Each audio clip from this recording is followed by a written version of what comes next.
It's the George Plaster Show. 30 years of the best sports talk in Middle Tennessee. Featuring Tennessee Sports Hall of Famer Watson Brown. And it's a shame it's taken this long to get an introduction for this Tennessee Sports Hall of Famer, Kelly Holcomb, along with young gun Billy Derrick. And now, here's your host, George Plaster.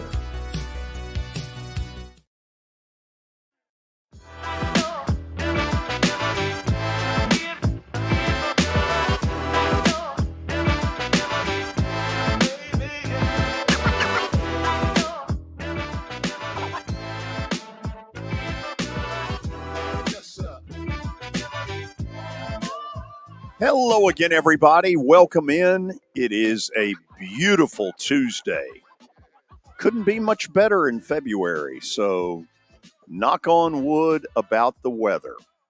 Welcome to the Ford Ice Center here in Bellevue, and we got a good show for you today. We got a lot of stuff to get into. Let's start in Murfreesboro and find out what Kelly is wearing. Cleveland what?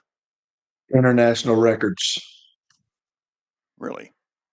Initially, I thought it was Cleveland State. And as you know, there was a time where the NCAA was so angry with Kentucky that they gave Cleveland State an extra year. You are aware do know of that, George. Yeah. I'm very aware of it because you bring it up almost every episode. I love the quote. Yes, you do. So at Cleveland, what was that again? International Records. Okay. Is that a freebie? There's no question. Okay. Good. No question. Is that a freebie that's on you? Actually, it isn't. Oh, you had to buy it. It is not. No, I bought this one a year ago. It's a nice sweater. Hey, can we have some housekeeping stuff going right now? Can we get Billy up here? Billy, can you come up for a sec? Yeah, what's up? Okay. Oh, I know you've got another introduction to the show. I mean, can we get you out of bed before noon? And can we put the other, because people are tired of hearing that one now. I don't think they are. Do you not? No. Or is it you don't think they are, or you just being lazy?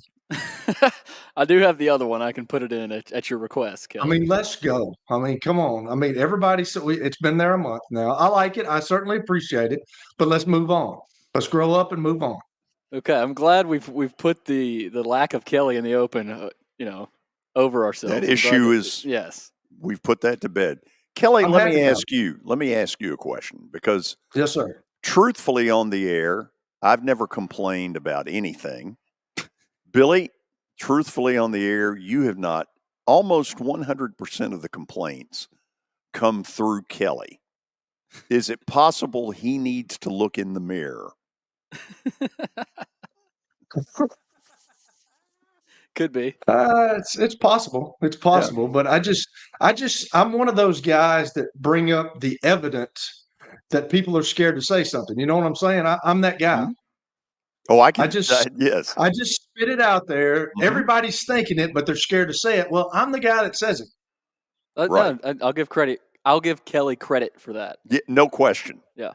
No question. Now my wife gets really upset at me at times. And then when I first retired from the NFL, I came back and I thought I was still in the locker room. So I was treating people kind of the same way. And she goes, "If you don't stop talking to people like that, they're going to hate you." And I'm like, I mean, get a little thicker skin. I mean, good gracious. Right. Kelly, you got to be on your toes around Kelly. You must. And Kelly, look, I feel like I'm not exactly Mr. Politically Correct either. Oh, but I'm definitely not politically correct. Y'all together are pretty combustible, I'll say. I have got a strong opinion on a lot of stuff. And let's just don't open those can of worms on the show here, George. Let's save it. No, let's don't. Let's keep those. Let's keep those down. Billy, is there an update in our future? Yeah, there is. Is it a good update? It is a good update. With a lot of meat on the bone? I think so. We'll see. We will see. We're going to get to the fact that I won last night. Hands down. That's for the last segment. Wow. If you go outside right now, Virginia Tech just scored again. That was disgusting. What They beat the snot out of Virginia. you But Virginia can't based score. on who you root for, you ought to be used to it. You too? What What are you saying, Billy? You're the same. You're in the same boat. Come on now.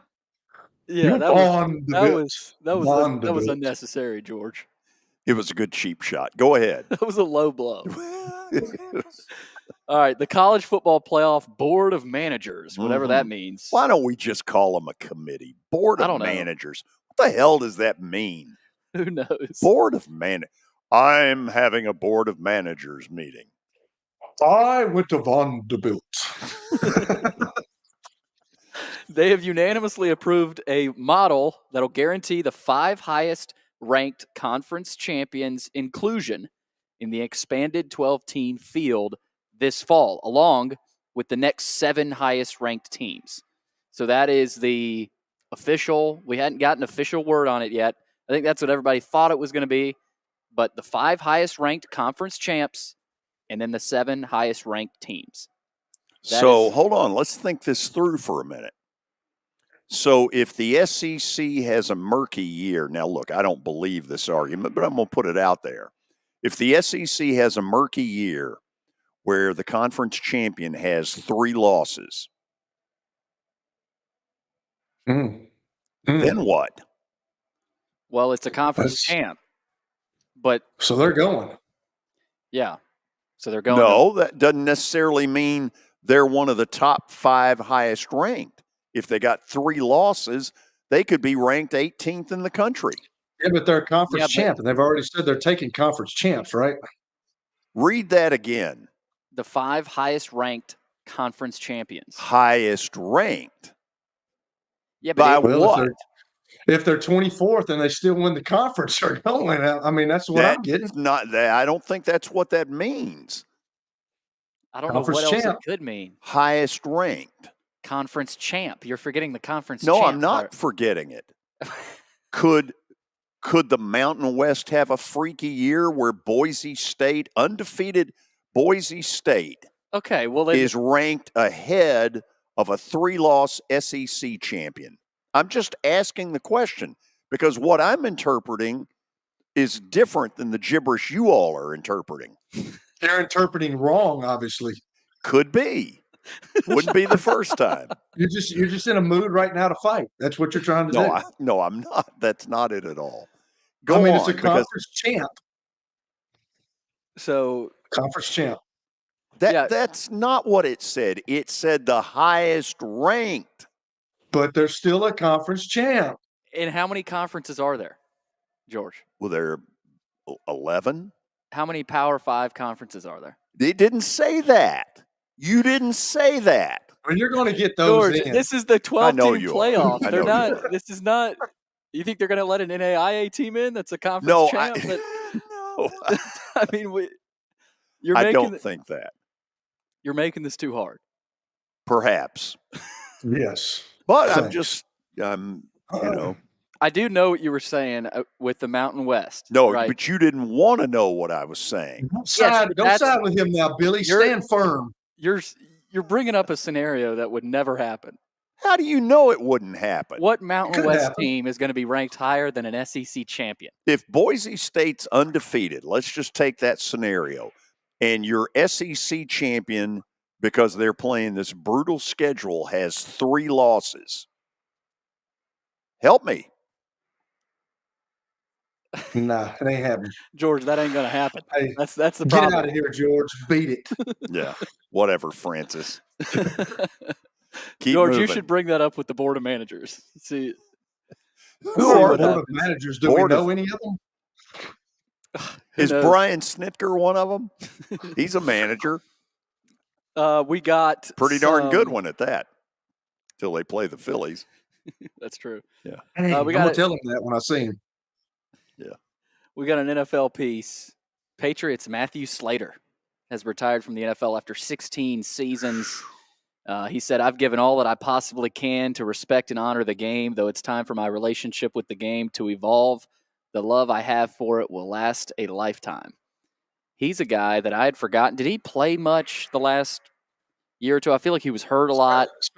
Special teams guy, man. How many Pro Bowls did he go to in special teams? It's a good bit. I'll tell you this: if you play 16 years in that league, Yeah, they're doing your body something. takes a beating. I mean, and it can become a mental issue too. Look at Kelly. I'm going to get that check next Monday. Good. Give us a report. But Slater is the son of Hall of Famer Jackie Slater, who was Sure is. selected by the Who Patriots. also had a long career. Yeah. So Yep. Big Good, offensive lineman with the Rams. So Yep. special teamer, there aren't too many of those anymore. 10-time Pro Bowler as basically a special teamer. And no surprise he was on the Patriots. Let's see here. Back to college basketball. Last night had some interesting results. You mentioned the Virginia Tech game, George. But earlier this weekend, St. John's, we talked about them. Their loss to Seton Hall, their third straight loss. He stands by his critiques. He said he was not ripping anybody, Rick Pitino. He said that he stands by his criticism. He leveled at his team Sunday night after they blew a 19-point lead. He's in his first year. He didn't hold back during his post-game news conference, but he's standing firm on them. I've talked to him in the last 24 hours. He said, and I quote, Walter McCarty is not walking through that door. The funniest part, he said he wasn't ripping anybody. But like hell he wasn't. But he said, our lateral quickness and our toughness is just something I've never witnessed in all my years of coaching. Right. We are so non-athletic that we can't guard anybody without fouling. So when Taylor welcome Barnette, to where he is. Yeah.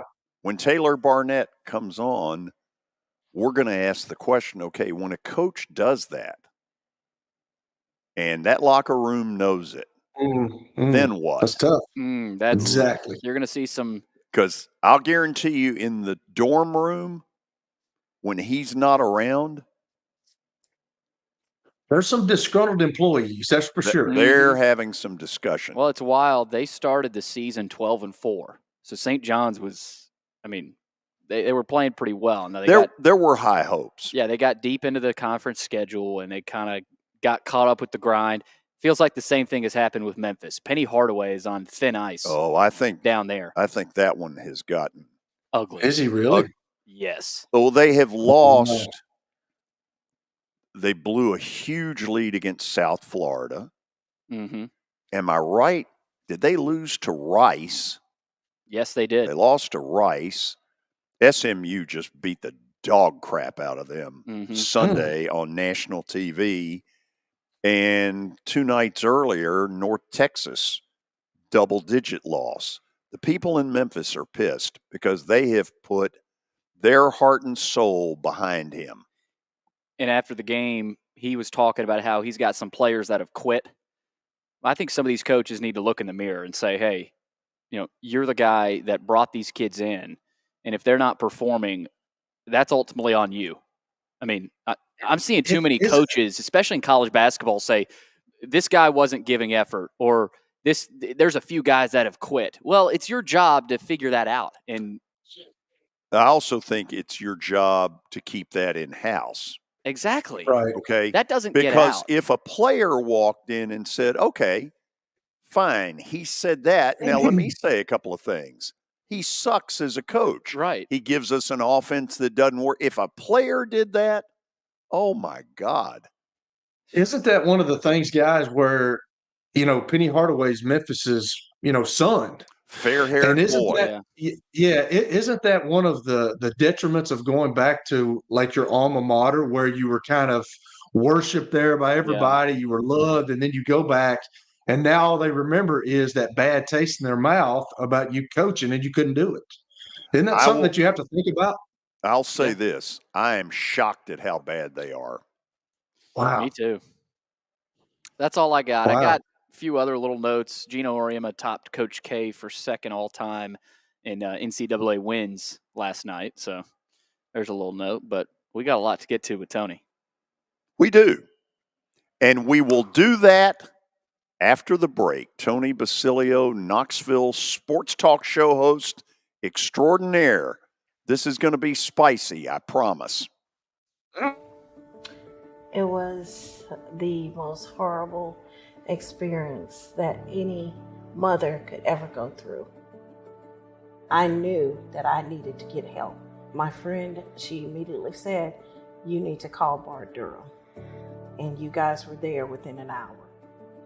You guys are like family for us. Yeah, sure is nice to connect with the people that you're doing your best to help. As the trusted premier custom home builder in Middle Tennessee, Donnelly Timmons has over 20 years of experience in the industry. Whether you're looking to build your dream home or renovate your current home, their team will ensure that every client and every remodel is unique, luxurious, and completed on time within budget. Founders Dustin Timmons and Joey Donnelly have over 25 years of construction experience in the Nashville area. Together, they have completed projects in Forest Hills, Oak Hill, Green Hills, Franklin, and Brentwood. Dustin and Joey believe that communication is the most important aspect of all construction projects.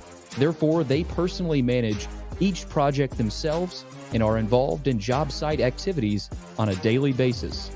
Their commitment to quality and integrity has earned them an outstanding reputation among their clients. Contact them to set an appointment for a free consultation or to view some of their completed projects.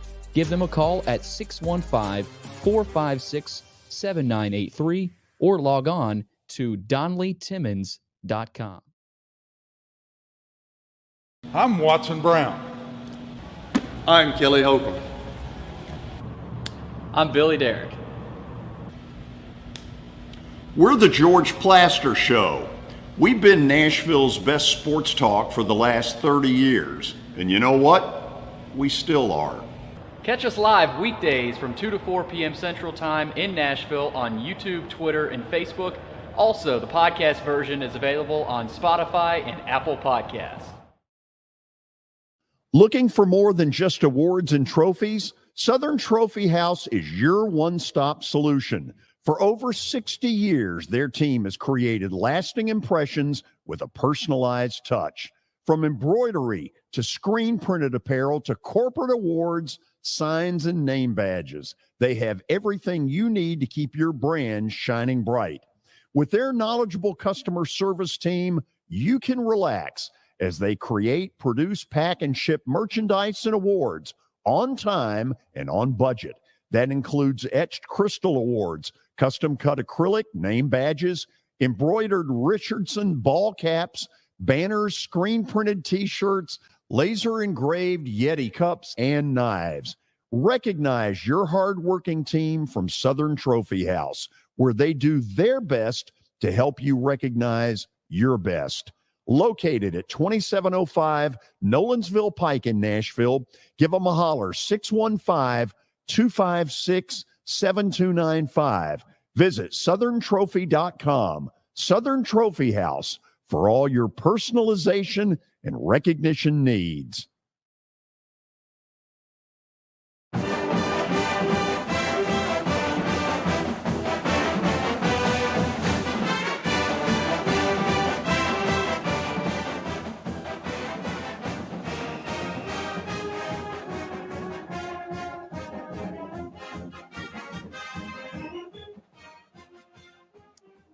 We are back. We are awaiting a visit from Knoxville sports talk show host Tony Basilio. Have you had correspondence with him? I have. He's not gotten back to me. I guess he's ducking us because Tennessee baseball lost a game this weekend. Who'd they lose to? Oklahoma. Oh, wow. Yeah. Boomer Sooner. Yeah. Vandy lost one as well. Won to FAU. Yeah, they won the series, though.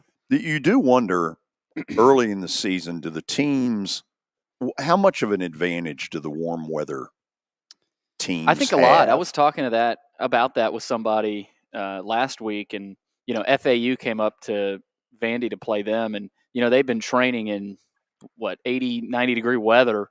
They come here, they're loose. They've gotten all the training outside in. They've been able to get. I mean, Vandy has as well, but it's been 30, 40. There's been some days that you had the ice storm too. So I think they do have an advantage, but opening day is opening day, whether it's in the pros or college, you can't ever take too much away from it. So We'll see. They both lost a game. FAU was good, so we'll see. Tony, Yeah, I would think the Stetsons, the FAUs, some schools that don't have huge names are probably really good at baseball. Yeah, and because they get all those Northeast, Midwest schools that it's too cold to play up there yet, they got to go to Florida to play the first month of their games. And kids from up north that would rather be in a warmer environment than freeze their butt off. Yeah. I mean, it's rare you see a really good Northeast school in baseball. So looky here, Mr. Philadelphia Flyer is alive and well and joining us. How we doing, guys? Good. How are you? I was just I forgot what time it was. Sorry. Are you awake? Apologies. I was tuning my guitar. Oh wow. And I realized, I was like, God, man, because when I looked up it was 10 till I was gonna connect with you. And people that play music will know this. And then it was like, oh, I'm late. See, Kelly, when you find something you love doing, man, that's how it works. I guess so, man. I guess so. It looked like you just came off the street pedaling, trying to get a little cash. That's what my wife, sometimes when I'm leaving the house looking like this, will say, you're not going to leave the house looking like that, are you? And I go, you know the answer to that. Of course I am. Yes. Of course I am. So I have questions. All right. I have no answers, but go ahead. In the years that you've been a sports talk show host up in Knoxville, and what's the number? Close to 30? 94. Okay. 30. So right at 30. 30. Okay. So you and I are both long term. What is the biggest rumor that you've dealt with sports wise that just kept circulating? There's you know where I'm going, maybe. John Gruden. The groomers. Oh, that's right. Oh, wow. It was a crazy George. People were having apparitions of him, to our Catholic listeners. They were seeing him everywhere. He came and showed his kids around school. He was at my brother's birthday party. He was at, so a long-term sponsor of mine is Calhoun's. One day before a Tennessee game, great spot on the river. Awesome. I've done a show there. Incredible. One day before a game, in the middle of all the groomers, fall of 2017, I'll never forget this. Butch has been let go. People are gathered down there, doing whatever they're doing. This is true. On social media, it pops up, John Gruden's here sitting with Peyton Manning enjoying, and I'm like, oh my God, this John Gruden thing, we've been laughing at it. It's for real. Come to find out, it was the guy that looked like John Gruden sitting with Peyton Manning. But not the real John Gruden. So that whole fall, I've never seen anything like the fervor and the fever around here. People just swearing it was going to happen. I had another listener of mine. He said his son was studying to be a doctor of some kind. He said that his son next door would put his stethoscope. He had two support staff from Tennessee that lived next to him in an apartment building and would do this with the stethoscope at night and listen. And they were in there. He swears they were in there talking about John Gruden. He's coming. This is what they're doing. This is when he's getting here. George, he was listening through the walls with a stethoscope. Now, when you do what we do you deal with some crackpots, George? Yes or no? Oh, absolutely. Okay. So here's where I'm going with this. Okay. In the last 48 hours, in the wake of this biblical beatdown that Vandy took to Tennessee, the rumors about Jerry Stackhouse's future have gone wild. I have never in 30 years seen 36 to 48 hours of rumors the way it has spread here. And don't get me wrong, he should be gone. Right. Okay. Any rational person looking at this knows it. Right. But so far it hasn't happened. And, it has been a wild couple of days here chasing down stuff. So tell me in your post game after this, and a lot of the reason that people have come to this is his complete disinterest Saturday, where, Tennessee went on these, 48-2 runs, and he never cared enough to call a timeout, put a stop to any of it. Not that it No, would. but he looks great he looks great in a suit. He does. Our post game show, George, I don't know that I've ever done. We've done that for about 8 years now. I don't know that I've ever done one with a disengaged fan base as Tennessee was. So the Vandy game ends, Tennessee baseball begins. In order to get calls and kind of keep the thing going a little bit so I could get all my advertising mentions in there, we had to shift into a little bit of a baseball watch party. Because when you're beating somebody by 40 at one point, most of the people that are at that game have already left. That's generally who you're going to catch. You're going to catch a good number of people that are driving home. And then the second part of that, George, is what am I going to say about a game where I had 5 guys in double figures and almost 7 in double figures after the freshman that we had a guy come in late and scored 9 points. I mean, the last 11 minutes. I mean, Vanderbilt competed like the West in the NBA playoff game on Sunday. I mean, what are we doing? Like what? And here's what I was hearing last week. So, and I shared this on my show.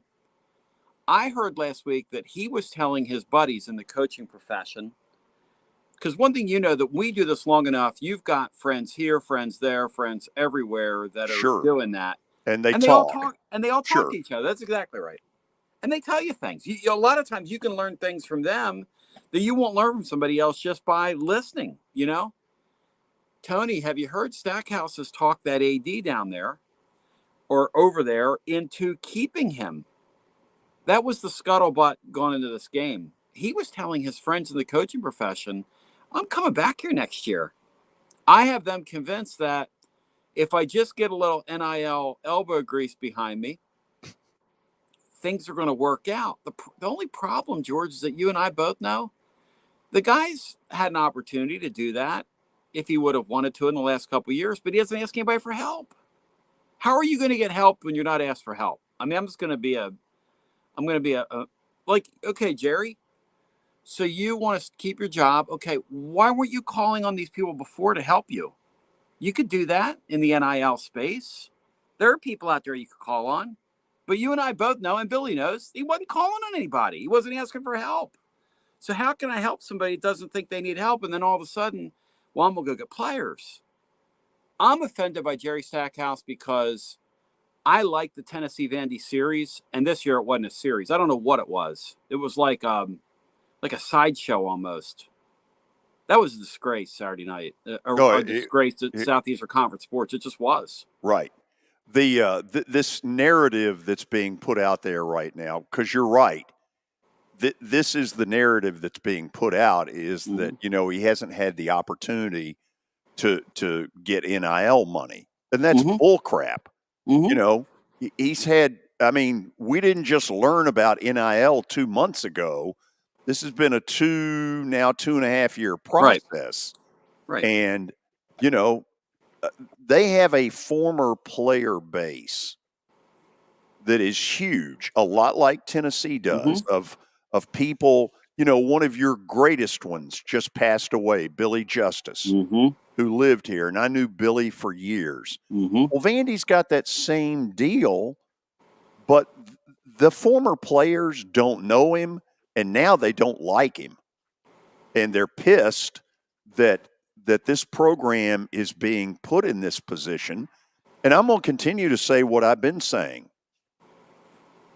She's going to be smart enough to fire him, because if she's not and she goes tone deaf, eventually she will get fired. I've been saying that for weeks. And because the defense for Jerry Stackhouse is non-existent. Jerry thought he talked her into it, though, George. He was. Oh, I know it. Yeah. And by the way, you know a lot of the money people down there. How many people has he ever called and said, "Help me get a ball player"? I mean, let's get real. Yeah, let's get real. I don't really know because. Okay, let's get real. I don't know, but my suspicion is a lot like his dealings with former players. Right. There really isn't any. Right. One thing I've learned in life, George, and I tell my kids this all the time, and you know this because we'll have young kids come into our path. If you will not get help in this world unless you ask for help. And if you ask for help, people will help you. Most people will help you. Right. Even like if you call a captain of industry, hey, so-and-so, I'm just wondering, how did you get to where you are? Or how did you, most people, or hey, can you help me with whatever? Most people, if it's a reasonable request, will listen. And most people want to help people. Guys like Jerry Stackhouse that know everything that don't need help, they don't have a chance. That's the problem. They don't have a chance. I mean, I know enough people that know around that space that know him to know that, I mean, when you have all the answers, you don't ask for help. Those people do not ask for help. And they're never going to get help, by the way, when you have all the answers. That's the problem. I think the biggest thing is thinking he can do it himself. Yeah. The rest of the staff, George, I mean, Tony, how involved were they? Or was he just kind of standing up? It's all him. It's all about him. Yeah. And I think Rick Barnes did a good job of realizing he needs help with a guy like a Dalton Connect, accepted that, and now look at what Connect has done. So even a guy like a Rick Barnes can admit that. Not only that, but Rick Barnes, when he's growing his coaches, will let them take the huddle. Like if you watch sometimes, yes, Jerry Stackhouse doesn't even let his guys say anything during a timeout. Right. You know what I mean? They look scared to death of him. Like, what are we doing? Why am I here? And then it's weird. I mean, what are we doing? Look. And that was an affront. That was an affront to organized sports. I know people were listening to me and go, "Oh, you're just a Tennessee guy." And George knows me. I like competition. Like, we went to a hockey game that was pretty good. It's one of the last competitive ones the Predators have played in a while. George, my family was a kiss of death for the Predators. I'm convinced. We come and see them. They win that game. And I mean to tell you, they've been like, for the last 6 weeks. Like, what in the hell happened? Anyway, the poor Preds. But anyway, Vanderbilt, I just, for the life of me, can't figure out why that guy's still there. George, that night he should have been fired. I totally agree, but I've thought this after Presbyterian. I thought it after San Francisco. Yeah. I don't – listen, here's one thing. If she truly intends to bring him back, she needs to go ahead and say it. That would be awesome. Because I'll tell you, if she were to today or tomorrow say, look, I'm going to squash all the rumors. Right. He's coming back. Right. There is a level of heat that she has never dealt with as an athletic director that's coming. And you're right about the political, like, I don't know if you guys paid attention to the thing that went on at where Tennessee plays tonight at Missouri. But that's a really interesting deal. So Desiree Reed Francois, who was here for a while under Mike Hamilton's regime, and people say good things about her. Gone to Arizona. Pretty competent, yeah. She picked a fight with that football coach last summer who she didn't hire. They weren't speaking. She basically, the word is, tried to move on him, last year. Nobody's going to prove that. But again, the stuff you hear in the industry. Right. And then at the end of the year, he wins 11 games. She's hired a basketball coach who is working on the Bryce Drew miracle, 0-18 in the modern era. We call that the Bryce Drew miracle. Because how in the hell do you do that? He's 0-12. I'm looking at their schedule. I don't see a win on it. She went like this. Look, finger in the air. I better get out of here. I better get out of here. This football coach who I moved on has more power than me. He's getting all the NIL money. My basketball coach over here doesn't even look like they've practiced most nights. And I better get out of here. So that's what these people do, George. You and I both know that. So if it comes to that and she decides down there, hey, you know what? I like my job. Jerry, go by. And I think that's what's going to happen. Billy, go ahead and put the last one up there because it's an interesting point. Yeah, James says, I don't think there are enough Vandy fans that say enough to put the heat on the athletic director. And normally I would agree, but I will say this, and then I'll turn it to Kelly. I think Vanderbilt basketball is the last thing the baseball has an obvious following, but of football, basketball, they're a lot less understanding of this crap than they would be in football. They get that football's a numbers game and it's going to be hard. They're not buying that here. They're not buying that in basketball, and I don't blame them. The truth is, guys, if Darius Garland would have stayed healthy, we wouldn't be here right now because the Drew guy would be winning games. Yeah. And he was a fine coach. That was something you almost had to do after a season like that, but it was an overreaction when it gets right down to it, right? I mean, because if you don't lose him, what's your record that year? You're middle of the league at least, right? Bubble. You're talking about if they don't lose Darius Garland. Yeah, I would assume he's a great player. He's a great player. Oh, yeah.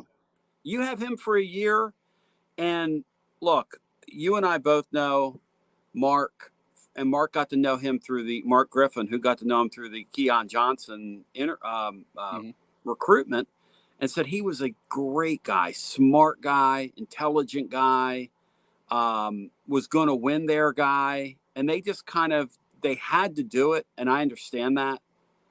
But you would hold on to this guy, but fire that guy? In what world? Like, literally, in what world? I don't know, but I'll tell you this, in the last 48 hours. Yeah. And I think a lot of it is people looking at his disinterest during the Tennessee game and saying, something's going on here.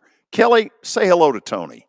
The interview he gave after that game, George, reminds me of Kelly's body language a couple weeks ago when I was on here and had to get on him. When he came out and said, we don't have any players, and, we had no chance in tonight's game. I mean, Kelly, wouldn't you love that as a competitor to hear your coaches come before the media and say, we got Holcomb over there at quarterback, and we don't have a chance tonight. I mean, we literally didn't. We were looking at the film and we just knew it. And why would I call timeout? I mean, these guys deserve to get the hell beat out of them. Why would I call timeout and help? I said yesterday, his give a crap factor is over. There was a coach that I knew. There was a coach that I knew in the NFL that walked into his room in his staff meeting on Monday after the game and said, "My give a crap meter is gone. I'm out." Who was it, Kelly? I can't tell you who it was. I can't tell you. Come on. No, I can't tell you that. A long time ago.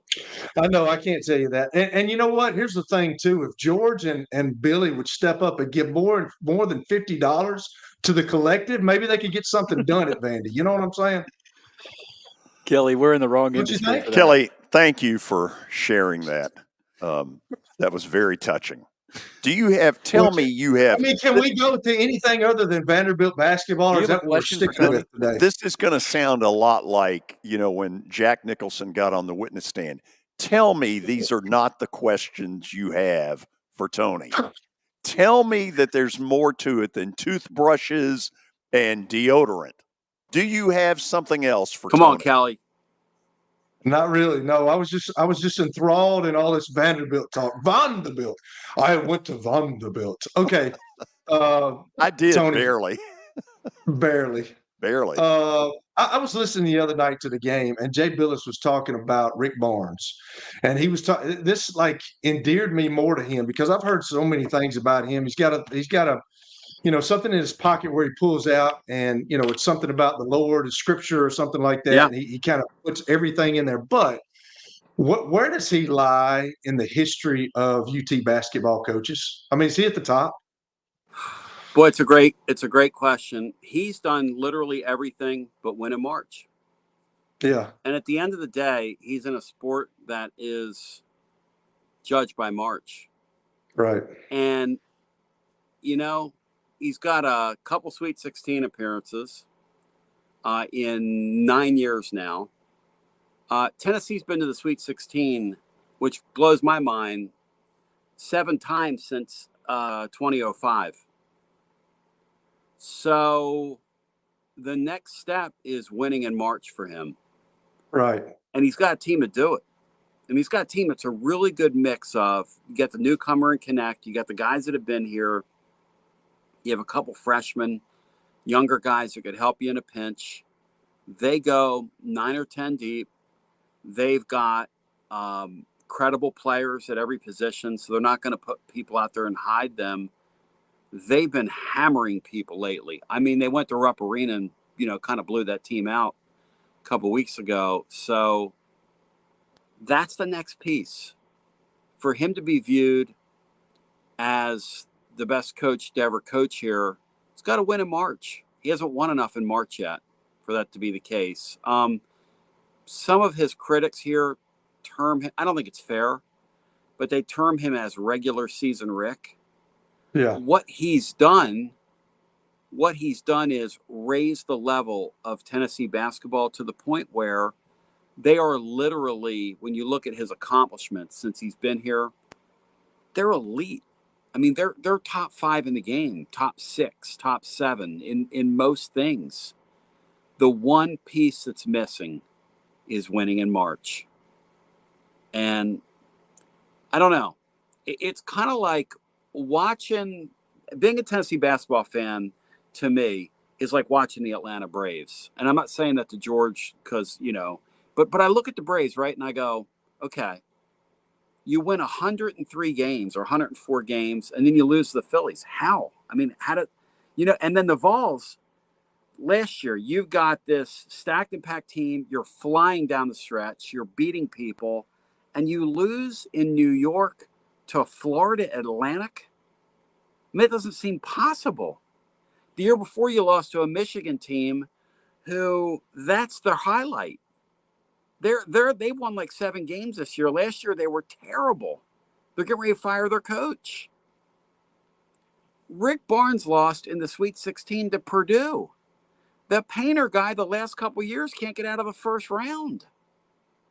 I mean, it is utterly, utterly bizarre. He is such a great, not good, he's a great coach. But the piece that's missing is the winning in March thing. And, I mean, it's a tough sport. It's a tough sport because it's an absolute crapshoot in March. Well, I'm for him because just listening to Jay Billis talk, he said he stayed after practice for an hour working with the Mayshek kid about learning how to shoot with the right form. And, that's got to endear his players to him. And when it says a lot about when you got a Josiah Jordan James who they were going to get rid of and he walks back on. I mean, that's saying something about the culture and the guy that's the leader of your team. That's saying a lot. And I'm for him, man. I hope he wins. And in recruiting, Kelly, he does not fool with guys that are great players but would disrupt his basketball team. He does not. He won't do it. He's not one of these guys that's we're going to get the best players and win first. No. I'm going to get guys that fit my culture, and around my culture is how we're going to win basketball games. And about him, the interesting thing about Barnes is, Tennessee has these cush multi-million-dollar offices for everybody. Yeah. Barnes sits at a card table in the practice facility on a little folding chair, on his phone, on a card table, and sits courtside and makes calls. That's what he works out of. Really? Yeah, he will not sit in his, because he loves the gym. He loves the gym that much. That is absolutely the truth. He will not sit in a and the other thing about him is, I just hear this from people in the community, is he helps a lot of people, but doesn't want the credit for it. Right. Nobody knows. So he goes out and does things for people. Yeah, and nobody knows. Tony, and then when people see him around town, he takes time for people, makes time for people, doesn't big time people. But go ahead. I'm sorry. Somebody said my name. No, you're good. I was just going to ask, what do you think, if you had to pinpoint one thing, I'm sure it's more than just one thing, but why do they struggle in March? He burns his kids out. They don't take a game off. By the time they get to March, this is me watching, okay? By the time they get to March, they've spent it all. They're exhausted. You know how some of these teams, like in the NFL, the Chiefs this year pace themselves. You know what I'm talking about? Yep. They pace themselves. We're going to be there. Barnes coaches every game like they're on the bubble every night. And I wonder sometimes, and just, he's just constantly coaching in the moment. I wonder sometimes if he's not his worst enemy from the standpoint of once we get to March, my team's like this, look, instead of. Well, that's he's tough. bound to have heard that. Sure. What does he say to that? He says that March is a crapshoot and that it's luck. Basically. There's some truth to that. There is some truth to that. There is, yeah. Ton of truth. But he's got a long enough track record of. That's right. Yeah. So Tennessee, Missouri is tonight in Columbia. Mm-hmm. We wish Missouri all the best. That'll be a good atmosphere. It's a $2 get-in, Billy, plus your $25 handling fee. Welcome to 2024. Wow. How do people hear you tonight afterwards? So I'm on after the game at tclub.team, and if you're asking, are those bags under your eyes? Yes. If you're asking, is that a pen hat and you look like you were just doing some kind of like bad yard work? The answer is yes. And if you're asking, are you generally this goofy? The answer is yes. But tonight after the game, you can be punch drunk like me after watching some really bad college basketball, and tune in and we'll talk about the game tonight. It should be a great environment. Head back out with your sign now, Tony. We're finished. I mean, $2. You know. Oh my God. $2. $2, George. By the way, tickets are to get in. Tickets are still available. Yes. If you want Section B, as in Basilio, just let them know it. Let them know. It's go available. To my section. Go to my section. A friend of mine told me, by the way, on the way out, that, and I think we'll all appreciate this. You know, this Caitlin Clark. There aren't stars in college basketball like there used to be. There just aren't, right? We agree on that, or is this old man talk, George? No, you're right. Household names in college basketball. You're right. Okay. Caitlin Clark, somebody in the industry told me for that game when she set the record the other night, how many subscriptions do you think they sold before the game for people when they realized it was on Peacock? What do you think the number is? Oh, I don't know. I hadn't even thought about that. I bet it's the number is 57,000. I was going to say 25,000. Really? Is that any good? 57,000 people paying like $18 to watch one of her basketball games. She has done more to market women's basketball than dadgum near anybody. If she came here, there'd be 21,000, right, to see her. If she went to Vanderbilt, it would sell out. All those little girls down there would want to see her. It's like a modern day. I don't even know what to compare it to. Well, it's a female Pete Maravich. It's exactly what it is. That is what it is. Yeah. Hey, she's close to his record, right? No, she plays a different sport. I understand that, but they were talking about that. Somebody was talking about that. I just say to me, I think people are having a conversation about her. She's the greatest female women's basketball player I've ever seen, and it's not even close. And we've seen some great ones here, but she's unbelievable. Oh, where she scores from? Good Lord. Okay. Have fun tonight. Hey, much love to you guys. And Kelly, I'm giving you an A+ today for attentiveness. Thanks, buddy. I appreciate Draft. It. Cleveland International Records, baby. Let's go. Are you is that like a record store?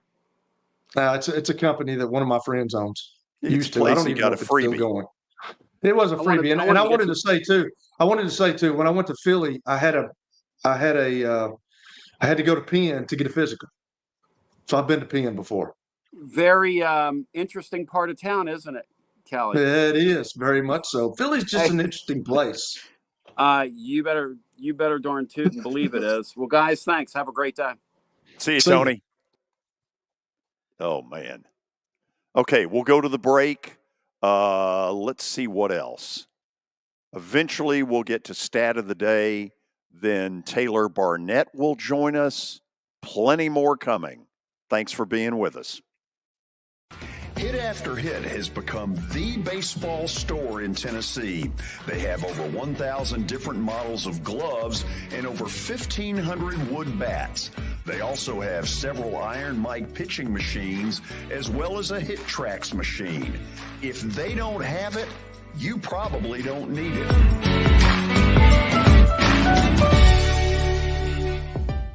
We're proud to call Hit After Hit the official shirt provider of the Plaster and Friends Celebrity Bowling Night.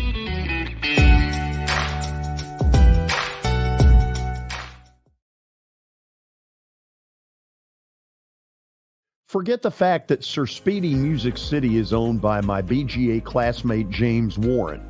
Their work stands on its own merit. James and his staff do incredible work, as evidenced by the huge banners at the Plaster and Friends Celebrity Bowling Night.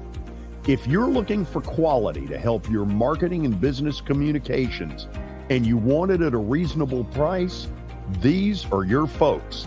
Call them at 615-832-9511 or go to print at sirspeedymusiccity.com. And be sure to tell them Plaz sent you. For over 35 years, Wilson Bank & Trust has been committed to providing customized banking solutions to help individuals, families, and businesses in Tennessee achieve their goals. As your full-service community bank, we are proud to offer loans with competitive rates, local decision-making, and fast, friendly service from our experienced lenders. No matter where you are on your financial journey, Wilson Bank & Trust is ready to help you take the next step. Visit your nearest Wilson Bank & Trust office or online at wilsonbank.com to get started today. Member FDIC, Equal Housing Lender. Convenience and value, two words that we expect when we do business. Our goal at JHA Company is to deliver just that, both to our school partners and to our customers. Whether you're purchasing photos, yearbooks, class jewelry, letter jackets, school spirit wear, or senior graduation products, we strive to make the experience easy, convenient, and cost-effective. Find out more at jhacompany.com or call 615-867-6345 for more information. JHA, one source, one company.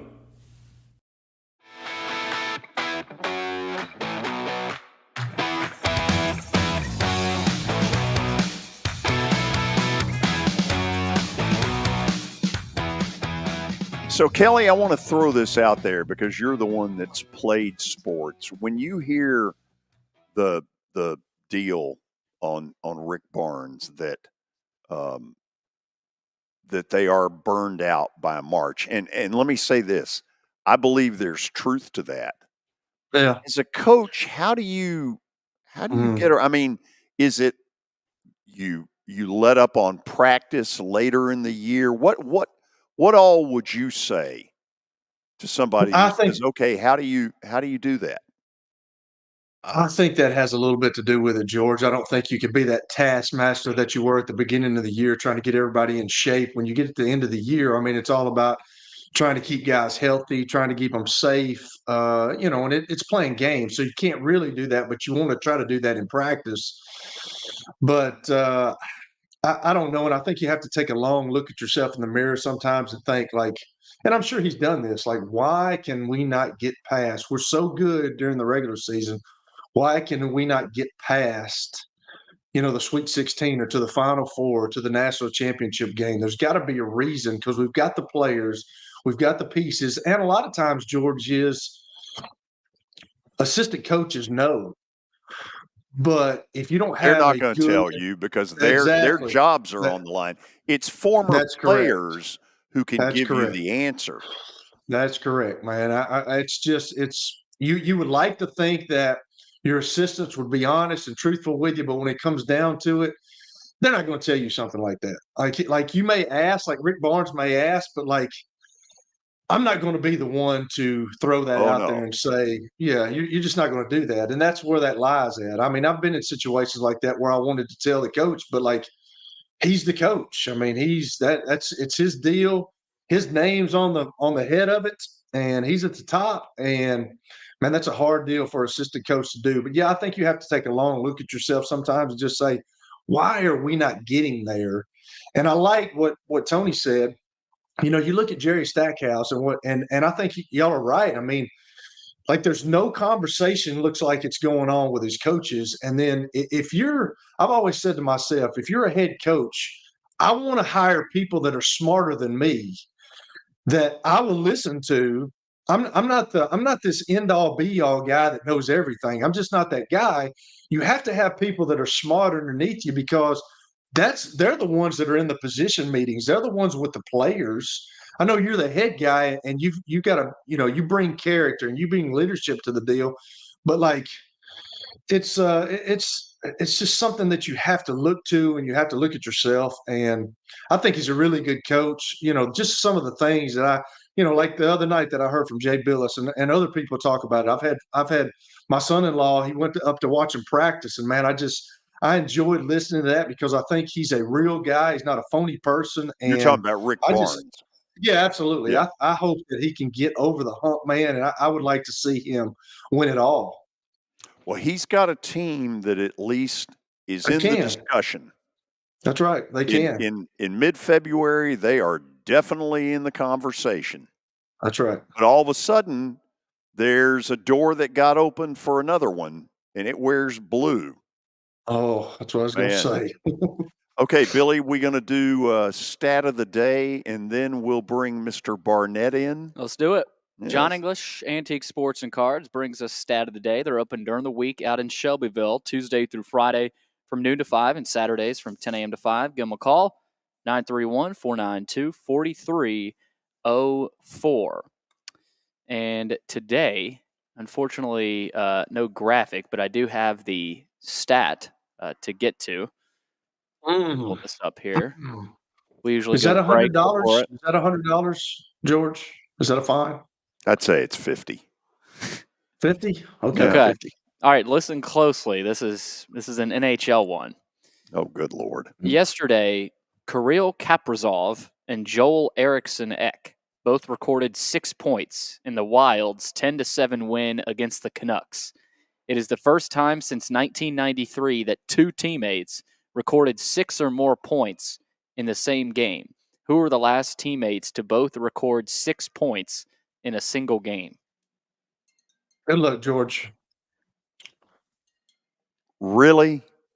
Good Lord.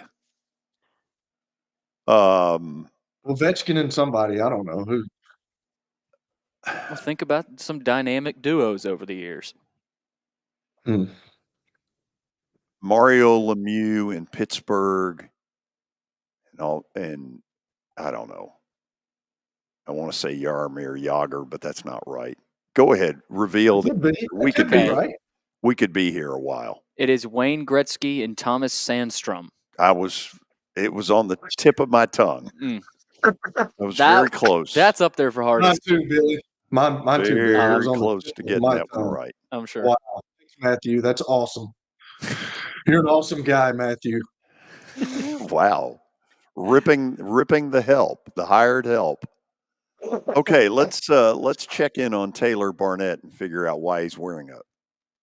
Is that a sport coat? No, just a pullover, man. Quarter zip. We're all good. Not have to worry about the sport coat today. He didn't have to go to Kentucky today to do an interview. Yeah, no Knob Creek today? Have you shaved in a while? I have. Okay. Yeah, thanks for asking. Appreciate you checking on my hygiene. I haven't, George. You told me a couple of weeks ago I looked homeless. I don't remember why. I know you don't. Yeah, I don't remember. Anyway, Taylor Barnette joins us for his weekly visit. And so all of a sudden we've got a new player in the game. Yes, and it sure feels like it's a totally different Kentucky, what we saw Saturday night from what we've been seeing. And you got to think that somewhere Cal pushed some button that resonated. Give me some thoughts. Yeah, that was a statement win for sure. I know that I'm sure Big Blue Nation was thrilled to see that one. They played one possession of 2-3 zone. Maybe that's what did it. I don't know. Their defense jumped about 40 spots in Ken Palm. I think that he jumped those guys on the defensive end more than anything. They haven't had trouble scoring the ball really all year. We know that.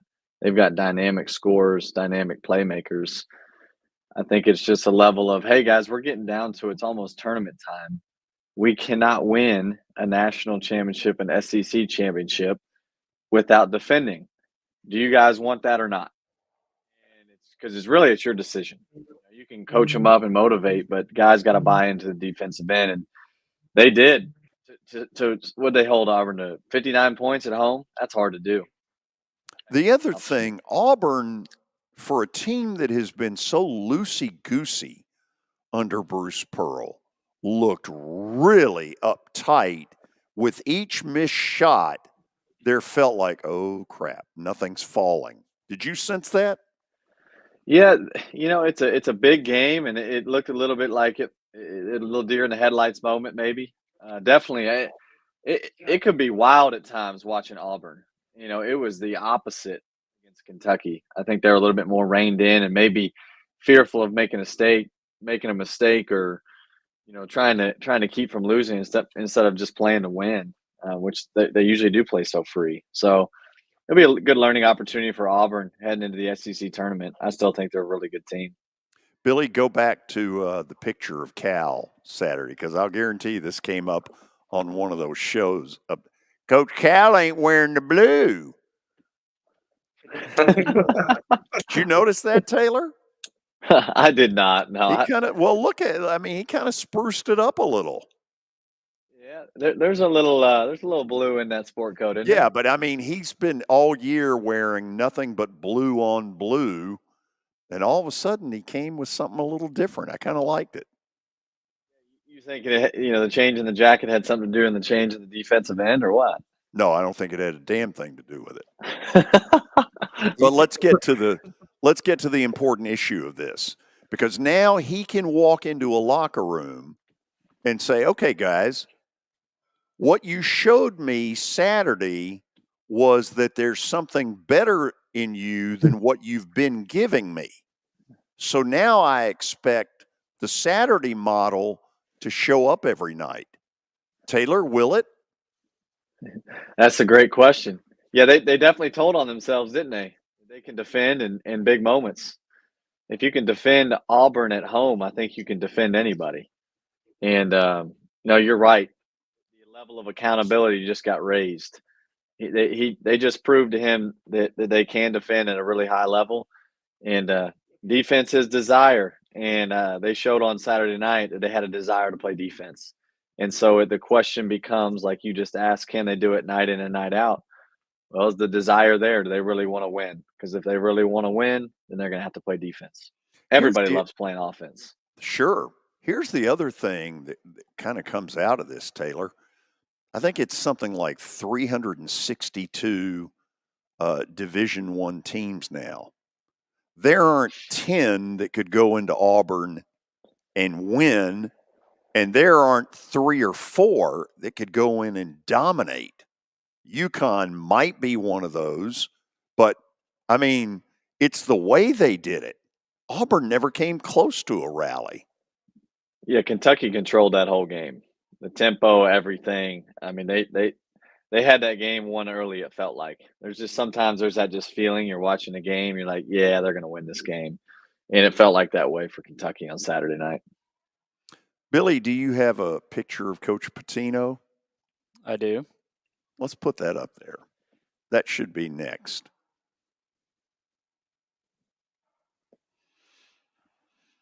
That rebut is not walking through that door. Okay, Taylor. So now he spouted off. He obviously was pissed off. I watched the game. He had every right to be. They were awful. After leading at one point by 19, they folded like, one of Kelly's freebies. Wow, nobody caught that one. So now that he has mouthed off this stuff, You know as well as I do, those kids are going up in a dorm room and they are giving him the business. How does he get them back after doing that? Well, I think, the media is such an interesting thing. Obviously, he even said, I like when my players read that. A lot of times the coaches will use media and to get messages or to send messages to their guys. So I think that they'll be challenged. I think they'll be upset. I think that, that they know they're better than they are. They still want to win. I don't think that he's lost the team. The only thing that I would say and the bone I would pick is, he wants to call his team unathletic. Well, you recruited all the guys that are on the team.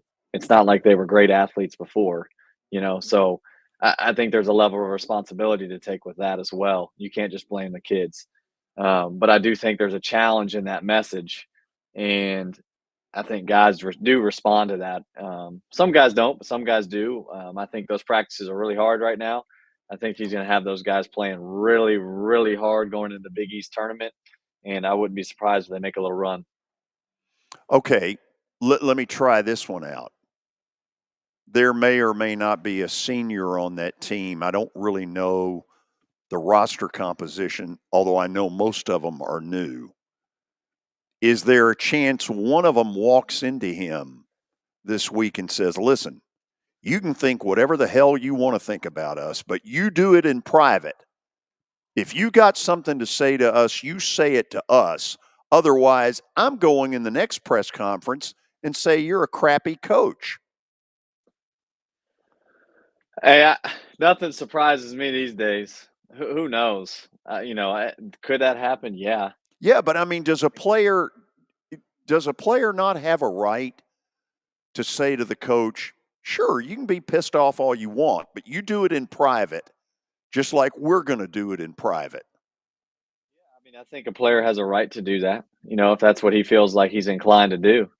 And maybe somebody did, or maybe they just see it as, okay, he's trying to motivate us, and we're going to take this motivation, we're going to stick together, and we're going to try to go win some games. That's dependent upon the individual, every individual that's on that team. I think it's wise in a player's, eyes, if you're going to do something like that, you can address it one-on-one. Take the high road. I wouldn't And go to be the an media outgoing and say, senior. yeah, I wouldn't do that. That's probably not the smartest thing to do, but it's tough. You lose a lot of games. It's frustrating. Maybe sometimes you say some things you shouldn't. But I do know for a fact. It's been a trend for Challenging a year. long time. Well, no, it's been a trend for a long time that guys will use the media to get messages across, and I think the players see that and they respond. Okay, let's go to a third thing that I want to get into, and that would be a name that most people know nothing about, Jake Diebler. So Diebler, the guy on the right, was an assistant at Vandy under Bryce Drew. When Drew got fired, Jake Diebler, who I'm told all along was pretty sharp, landed on Ohio State staff. Ohio State fires the head coach, and suddenly Jake Diebler is in the interim role, which is a really interesting role because going into this, there are probably no expectations in Buckeye land that he could pull off beating Purdue. But guess what? He did. So, Taylor, talk me through what you think an interim walks into when the big guy gets fired. Well, I've been through it. My last year at Louisville, when Coach Max resigned, Mike Pegues took over, and our first game was Duke at home, and we had him on the ropes. We should have won. And so, in some degree, it's a weird feeling. It's like, Sure it is. it's like there's something new. Guys are a little bit looser. Like, okay, we're our assistant's the coach now. We have more freedom. There's just a different vibe, and it's something new and fresh. He did an amazing job. Beating Purdue at home is beating Purdue at any point in time is no easy task. Jake Diebler is an awesome coach. He's a better person. And I mean, to take on that situation is really, really difficult. And to start it off like that, it's really incredible. And I think if he keeps this up, I mean, who knows what could happen.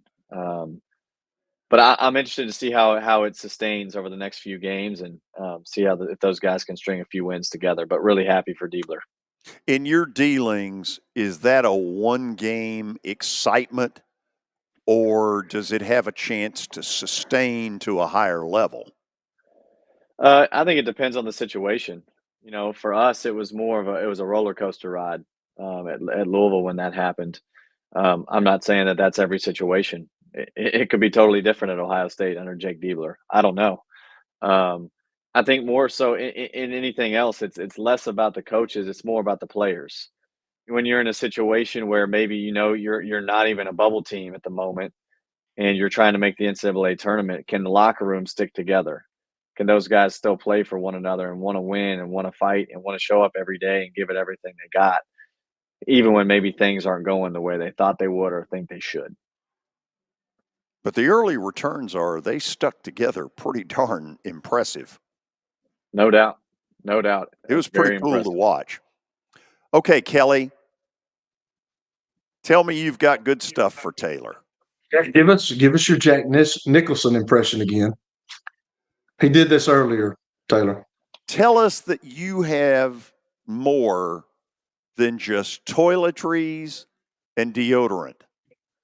Tell us that you have questions, because this witness is fighting for his life. It's one of the all-time great scenes. Pretty good, George. On the witness stand when he takes over, and then he's about to he's about to sit down. No, he's about to get up, and then Tom Cruise says, "I'm not finished with you yet." Sit down. I like it. Taylor, how you doing, man? I'm doing great, man. How are you? I'm good. Hey, I was asking Tony about this earlier, and we were talking about UT, obviously, but I'm a huge fan of Rick Barnes. I've heard so many good things about him. I heard something on the TV the other night about him staying afterwards and working with his guys, but he has trouble in March. He does really good during the year, but he has trouble in March. What do you think is the cause of that? Now, Tony talked about he thought it was burnout from his kids, and that may be the case. But why do you think that he struggles in March? Man, that's a really hard question. I think March is hard for everybody. John, I agree with you. I totally agree with that. It's really hard. I mean, I think it's just goes without saying how hard it is just to win one game. And then when you got to win in March, I mean, I just think that it's just really tough. Everyone is playing their best basketball. It's such a small margin of error that you can have. And I don't know. It could be a combination of a lot of things. I mean, injuries. Yeah, maybe guys are worn down.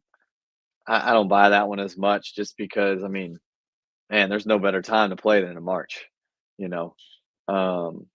I do think this year is different for those guys. There's a different feel because they have an outlier in Dalton Connect. And I feel different about this Tennessee team. I think that they defend at such a high level, even when they have an off night. It's not as bad of an off night as it is a year ago. I think the game at Kentucky proved a lot when Dalton Connect, I think, had like 12 or 14 points, but they had other guys step up. I think that was a huge moment for them as a team. But I mean, it's just so hard to win in March in general. And the Adu kid is stepping up right now. I mean, he had 23 points at Arkansas, and I haven't seen, you expect him to be a rebounder. He's a big, tall kid, but now he's starting to score a little bit. So that seems like another added piece to the puzzle. Yeah, he has absolutely gotten better as a scorer and as a post player. He's just improved a lot. They've done a good job of developing him inside, and you don't see a lot of that these days.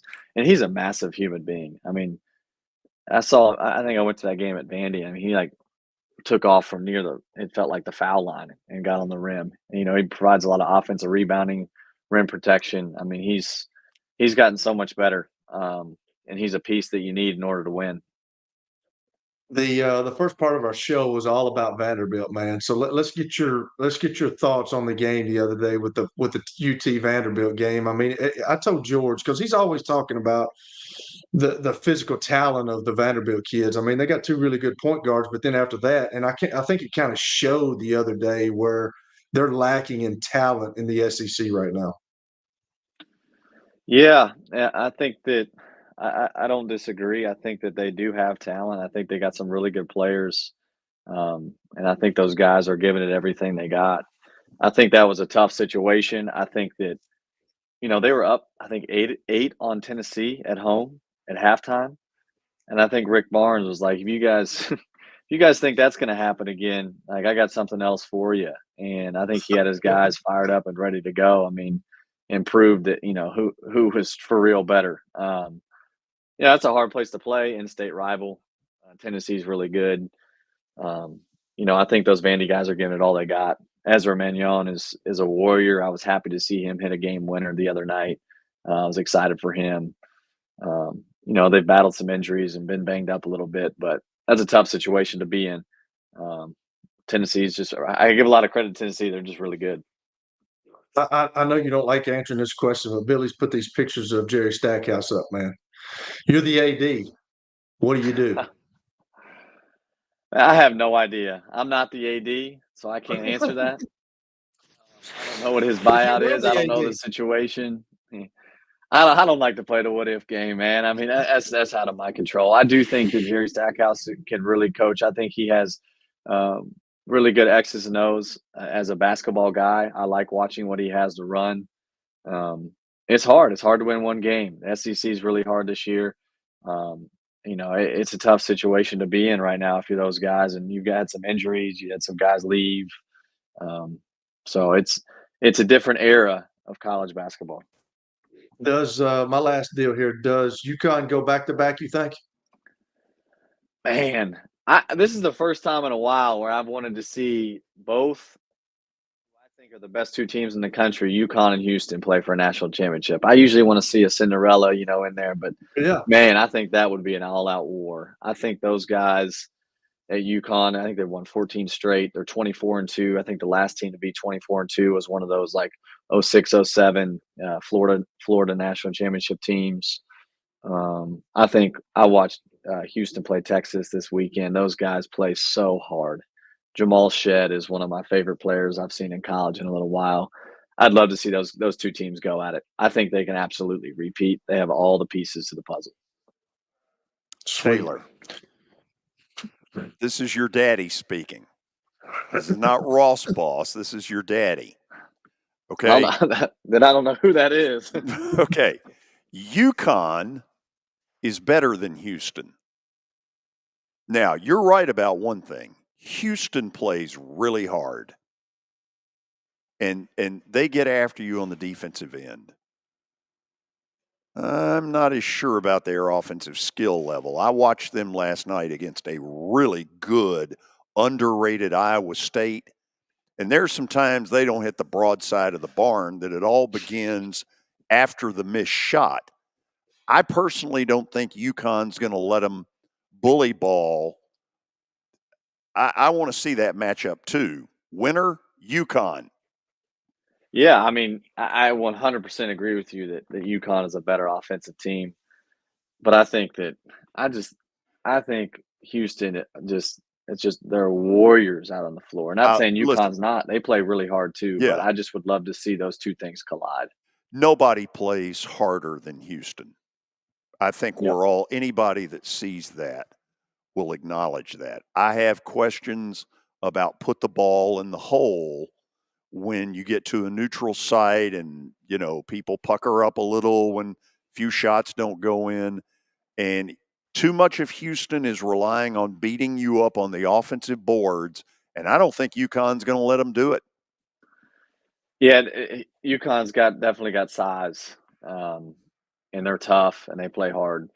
I do think that if those two teams played today, I would pick UConn to win. But I do think they're both really good, and I know that Houston will put up a great fight in that game if it happened. Here's the problem. Billy's going to use this against me. Why? Okay. Well, if Houston wins the national title, he's going to pull this tape out later and make a fool out of me. I'm bookmarking this. I'm sure you Which are. is good. You need to be dealt like that sometimes. Wow. Okay, fine. Thank you. Taylor, it was wonderful having you on. Always a pleasure. Sure did dodge a couple of questions. Sure did. He didn't like it. He don't want to go into hypotheticals. Mr. Politically Correct. I'm a realist. I'm a realist. Everybody says I'm a realist. I'm not a Vanderbilt guy. I'm a Belmont guy. Off the air, I'll tell you exactly what you are. All right, yeah, that'd be great. Call me later. See ya. Okay, talk to you, Taylor. Thank you. See you. Guess what? What? We're into NFL franchise tag, all that kind of stuff. And we'll spend a few moments talking about it when we come back. It was the most horrible experience that any mother could ever go through.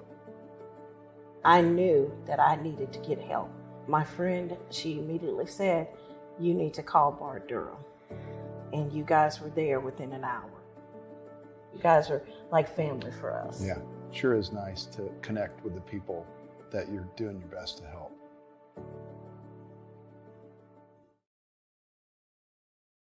The folks at Cool Springs MD will be holding an open house Thursday, February the 22nd from 6 to 8 p.m. They'll be unveiling the new Empower laser, which is incredible. It will turn back the clock on your body, and it's the only laser indicated for mixed urinary stress incontinence. Turn back the clock and take control of your body with the new Empower laser. They'll unveil it at Cool Springs MD. Hope to see you Thursday night, February the 22nd from 6 to 8 p.m. For over 35 years, Wilson Bank & Trust has been committed to providing customized banking solutions to help individuals, families, and businesses in Tennessee achieve their goals. As your full-service community bank, we are proud to offer loans with competitive rates, local decision-making, and fast, friendly service from our experienced lenders. No matter where you are on your financial journey, Wilson Bank & Trust is ready to help you take the next step. Visit your nearest Wilson Bank & Trust office or online at wilsonbank.com to get started today. Member FDIC, Equal Housing Lender. Venture Express has been helping people in this area for more than 40 years. They're headquartered in Murfreesboro with over 30 years of dedicated fleets involving production, manufacturing, and corrugated experiences. They're an asset-based company with over 700 tractors, 4,000 trailers, and 800 drivers. If you need their help, dial them up 615-793-9500 or log on to ventureexpress.com. Star Physical Therapy was established in 1997 with one great mission: to serve. If you're hurting, don't wait to receive physical therapy. You don't need a referral to see their physical therapist, and early morning and evening appointments are available. Make the call to 615-673-1420 and get rid of that pain. Star Physical Therapy, the official health provider of Football Friday. As the trusted premier custom home builder in Middle Tennessee, Donnelly Timmons has over 20 years of experience in the industry. Whether you're looking to build your dream home or renovate your current home, their team will ensure that every client and every remodel is unique, luxurious, and completed on time within budget. Founders Dustin Timmons and Joey Donnelly have over 25 years of construction experience in the Nashville area. Together, they have completed projects in Forest Hills, Oak Hill, Green Hills, Franklin, and Brentwood. Dustin and Joey believe that communication is the most important aspect of all construction projects. Therefore, they personally manage each project themselves and are involved in job site activities on a daily basis. Their commitment to quality and integrity has earned them an outstanding reputation among their clients. Contact them to set an appointment for a free consultation or to view some of their completed projects. Give them a call at 615-456-7983 or log on to DonleyTimmons.com.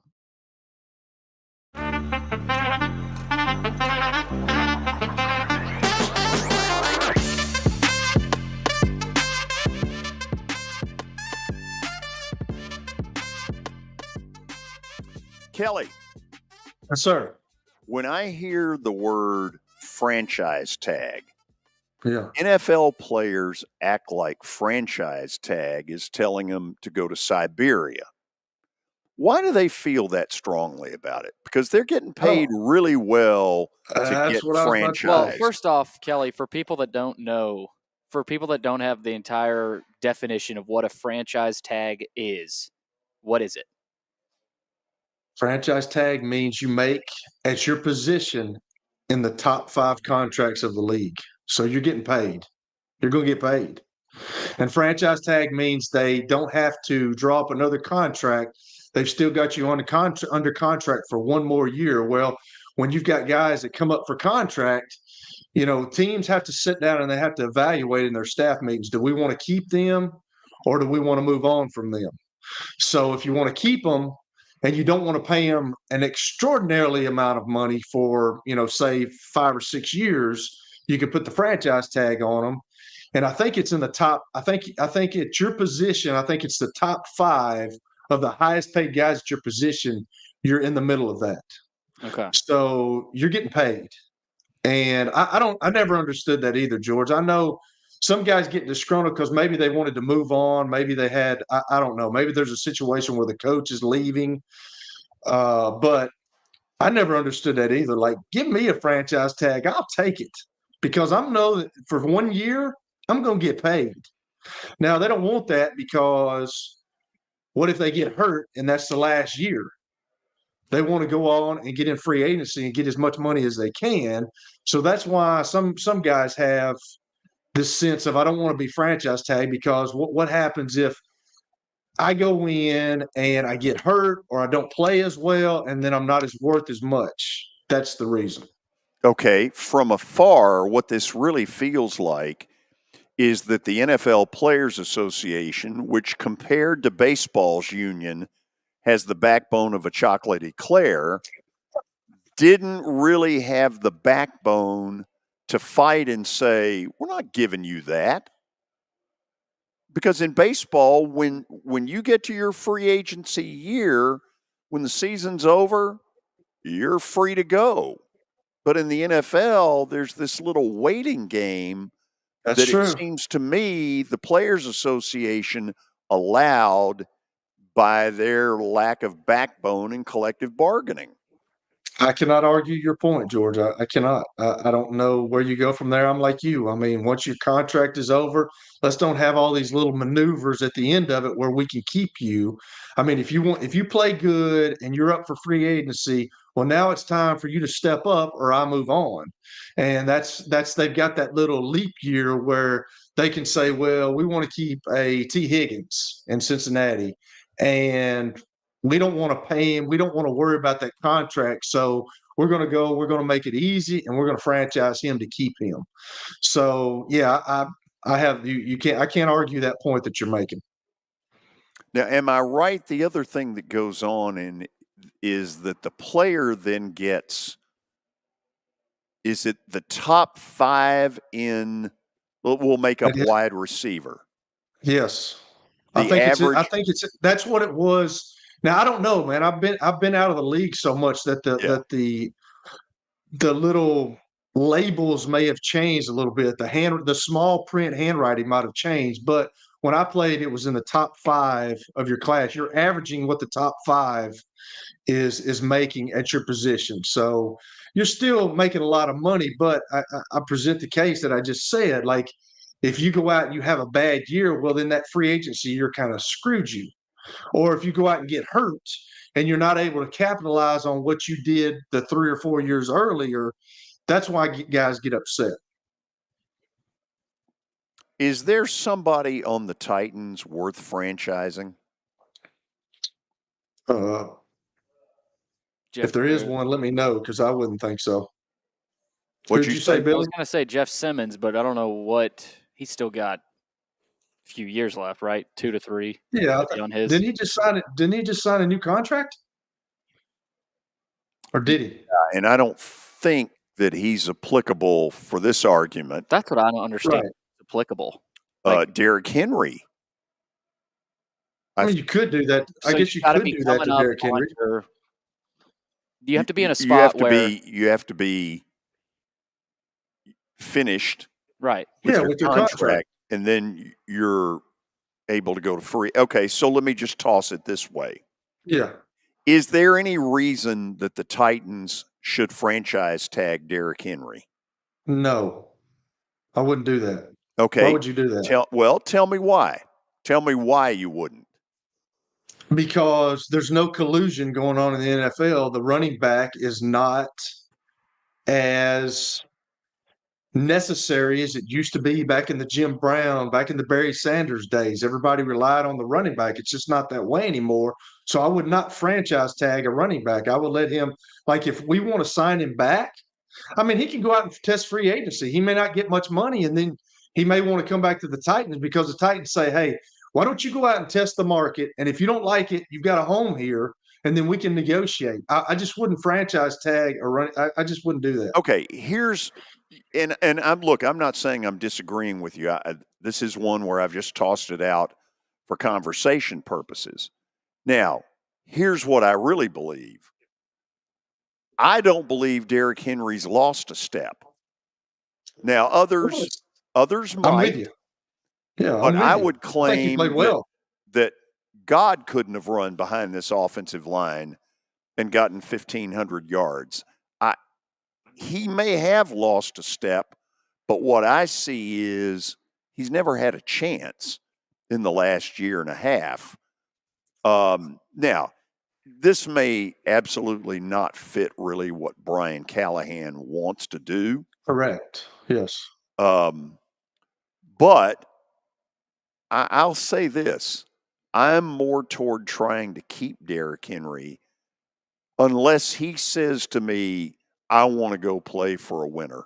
I want a chance to win a Super Bowl. I believe he's earned that right. If I'm the GM and he tells me that, I say, man, go with my blessings. But I just think his role would probably change. It just doesn't seem like the offense is trending towards the Mike Vrabel type of offense. He was in the perfect offense for his skill set. I mean, he was a big guy. They like running the ball. He wanted to control the clock. I don't think Brian Callahan is in that situation. He come from Cincinnati. He's come from Peyton when he was out at Denver. I mean, you have to have a running game, but I don't think that's what he's going to be is going to bring to the Titans. I mean, it's more of a pass.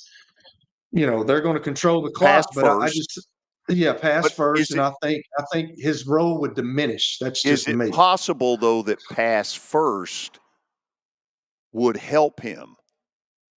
Because in run first, he's been getting the hell beat out of him. It could. I mean, and you run on downs that people don't think you're going to run on. So exactly. It could help. Absolutely. It could help. Okay. I mean, you never know. You never know how situations are going to turn out. And you know what? They might say, hey, we want Derrick Henry back. So we may pay him. We just don't know because we're not in the meetings. We don't know what they think. But, I mean, I always use the Jim Plunkett situation.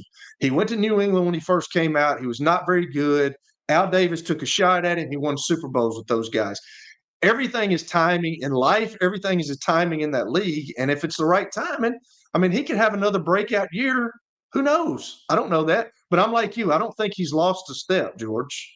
I really don't think he's lost a step. I thought he played good last year. He was playing behind nothing. He had absolutely nothing to run behind last year. So I think he's still got some years left. Okay, that's fair enough. Yes, sir. Very fair. Kelly, are you aware that last night I just killed it? You killed it. You went 2-0, didn't you? No, I went 1-0. 1-0. Okay, you killed it. Okay, I thought you went 2-0 for some reason. I don't know. But I want you to know, and I realize I'm a little bit of a four-corner stall here for a second. I want you to know that I'm trying my best to get over 500. I'm trying very hard. I haven't seen you in this situation since I've been on the show. I mean, it's really, you're really down this year, but you're coming back. Oh, I'm coming back. You can take to the bank I'm coming back. Billy, do you believe that? I do. You've proven here in the last week that you've got what it takes, but you got to have. It's like Kentucky basketball. Can you do it consistently? So, and the answer is maybe. We'll see. Bart Durham Injury Law brings us Bet of the Day, brought to you by themselves. 615-242-9000 or log on to bartdurham.com. Here we go. George, how'd you do this week? Virginia Tech Polytechnical Institute kicked the crap out of Virginia. That was shocking. I mean, Virginia barely scored 40. For the first 35 minutes of the game, Virginia Tech more than doubled Virginia's score.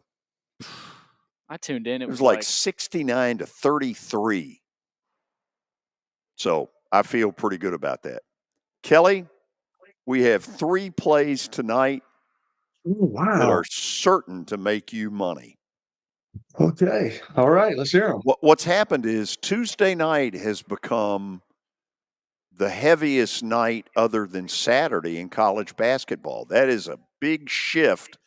And some of it is Caitlin Clark because they're pushing more and more women's games into the Thursday night stuff. It's a real tribute to her if you think about it. Okay. That's right. We're going to win at least 2 out of 3. You ready? Okay. The first one is simply a road team that's better than the home team. Do I need to just say it? I need to say it. Virginia Commonwealth, formerly known as VCU, plus 2.5 at UMass. Take VCU. They're just better. I like it. Okay. Item number 2, Florida State at home, minus 4.5 against Boston College. What is Boston College? Other than when they played Vandy in December, pretty mediocre. They made Vandy look silly that night, and they're just a mediocre team. The third one could be one of the games of the year in college basketball. UConn is going to Creighton. Let me tell you a couple of things about Creighton. Their gym is very much like Memorial Gym used to be for Vandy. They put 17,000 in there virtually every night, and their head coach is really high up on Ohio State's list. All of that said, UConn has, in my mind, put some distance between them and the field. Yeah, I agree. Okay. I agree. Yeah, Houston's good, but I'm not buying Houston offensively. They're a bunch of rock throwers. Now, they're really good on the offensive boards, but they got to show me more offensive skill because this UConn team is doing that. Until UConn gets beat, something like going on the road to Creighton at minus 2.5, we're going UConn big time. Put a star under it. Blue star. I agree, George. I agree. I like it. Billy, you can never go against a guy that can name all the roads that run parallel and diagonal to the Strip in Vegas. I wouldn't go against him. And a great mile marker memory as well. The big mile marker guy. What's the guy's name at Creighton? Why am I having McDermott? Thank you. The 3 names I hear at Ohio State are McDermott, I hear Sean Miller at Xavier, and I hear Lamont Paris at South Carolina. Do you really? Yep. Oh, well, wow. Carolina fans would be upset. Yeah. I don't think he would go. You think he would go there? Probably, obviously, I don't know. Pay more. I don't know. But he's at UTC last year. And I didn't realize that was him because he had some really good players. He had a transfer from Kansas that was a big old boy at UTC. Yeah. They played Lipscomb, and I didn't realize that was him until a couple of months ago. And I'm like, that's the dude at UTC. He's a good coach, really good coach. Here's the thing. If the job ended up getting offered to him, one of the things he's got to ask himself is, can you win a national title at Ohio State in basketball? And the answer to me is a very strong yes. Yes. Right. Can you win one at South Carolina? I would have absolutely said no until Frank Martin got them to the Final Four. Correct. Where's Frank Martin gone? Did he retire? UMass. UMass. Oh, okay. That's who you win. That's who you win against. He's gotten himself in some trouble with some things he said. At UMass? Well, not just kind of on the path of ending up at UMass. Yeah, I mean, some people. He's a live wire. He is a live wire. Yeah. You like watching him coach, though. He's a good coach. Oh, he's entertaining. He put South Carolina in the Final Four. How about that? Wow. Here's another one to ask yourself. Can you get Georgia to a Final Four? No. I don't think so. Not enough tradition and proof of concept. Really? Do you think you can? Do you think you can? Not really, but they've done it. George looked at me and went, I mean, they've done it in the 80s. In the 80s, under Hugh Durham, Georgia in the semifinals lost to NC State, who 2 nights later beat Houston for the national title. Correct. Which kind of takes my theory and throws it in the lake, because nobody would truly say, absolutely, you can get to a Final Four at Georgia. But you know what? They did. How in the world did NC State beat Clyde the Glide and Akeem? Akeem the Dream. How did they do that? Mind games. They kept the game very low scoring so that every possession mattered. And I think in the end, it's a lot of what happens. I thought Auburn got really tight Saturday night when shots wouldn't fall. Mm-hmm. And I think that's what happened in that title game. You're probably right, man. It's just two Hall of Famers that were unbelievable. And NC State with a bunch of nobodies, and they won that. We're done. See you. Tell them who's coming on tomorrow. Oh, that's right. I got to give Billy a little email address, but we've got the former head coach of the interim head coach when Chuck Picano had his little cancer scare, Bruce Arians, who then went on to be the head coach of the Arizona Cardinals. And then he went on to be the head coach at the Tampa Bay Buccaneers and won a Super Bowl with O. Thomas. He did. He was my quarterback my quarterback coach in Indianapolis for a couple of years, and then he became offensive coordinator at Cleveland. So we got Bruce Arians coming on the show tomorrow. So, Billy, tomorrow I will ask him the question. If you had your choice, Brady, Kelly. Kelly to me is kind of the Brock Purdy. Hey, all I know is this, Billy, is Bruce wrote a book, and it was called The Quarterback Whisperer. And who was in the book? Your boy here. He loves him from Kelly. He loves him from Kelly now. I had a whole chapter, dog. Bringing the tee out for the kicker? What? No, I had a whole chapter, dog. Don't be a hater, George. No, I'm not. We need to find out more. How are we gonna? We need to talk about this. Like, how are we gonna start this out? You will start it. Okay. I'll bring him up and say, poor coach. He knew Kelly. Kelly, you knew him. Why don't you start it? Hey, we'll see all of you tomorrow. Hey, George, it's your chance to give Kelly the old, I'm sorry, Kelly. Oh, I would never do something like that. I would and always do. Yeah. That was called overmodulating right there. Watson Brown and Bruce Arians are apparently very close. Really? Yeah. Oh, yeah. We ought to have Watson on. Let's get Coach on. Have Watson on as well. You know what? Maybe we'll do that. Maybe we'll do good. That. Hey, see you tomorrow. See you. Go UConn.